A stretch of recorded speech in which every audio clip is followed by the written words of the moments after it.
yanzu wa zan kai wa kayan nan ya siya. Kayan nan sun yi yawa wallahi, wa zan kai wa kayan nan ya siya. Akwai wani oga, bari in kira lambarsa. Akwai wani oga na da nake tunanin Allah ya yarda kayan nan za a samu alheri.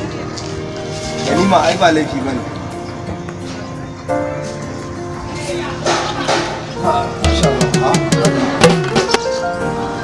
Small ya kai? Yawwa, hello oga. Akwai taki. To kai ka riga ka sani. Ai ni kaya ko da iri ne san sani.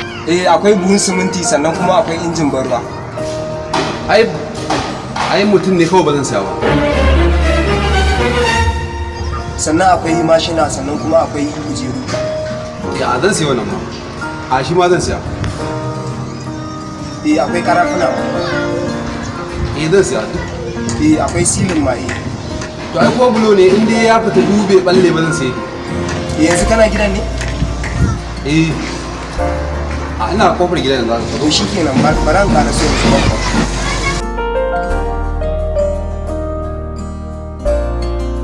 Kawo nake nan su. Ina da yaran nan akwai fight. Akwai kokari yanzu ya samu maka kaya.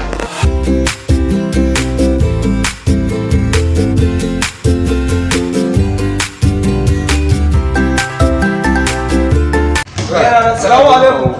Hey, Small, sai ka fito kenan. Kai Small, ya gari. Na ji kallon sabon mu kaya. Wallahi an samu alheri. Allah. Kai la kai dai kawai ka bari. Bari uba. Wallahi idan mu ta fashi. Kai, to Small, da mun ba kayan ma da kai na ka samu su. Wai ba ka da labarin wannan ganima? Ganima ta me kuma? Ganima ta zanga-zanga. Zanga-zanga? Ai kai gaba ɗaya kana can gida kana bacci. Kai kayan zanga-zanga kai ko kawo. Ai zanga-zanga ne ko na kawo. Kai baka ji sanarwar da aka yi ba? Ai na aka sanar. Duk wanda ya san ya yabi kaya na zanga-zanga to ya je police station din kusa da su ya kai kayan nan ya ce wannan kayan iba ne a ganima. Ba wani wallahi bakin ciki ne. To ni yanzu ya kawo min kayan gidan uwa ta kake so in kai? Kawai in za ka siya ka siya. Abu ne fa wanda ake yin sa sai fa. Small dan kan mun baka da hankali amma bari mu fito. Bari mu ina jiran ka oga. Sai oga. Kai yau fa zan kwashe kai. What?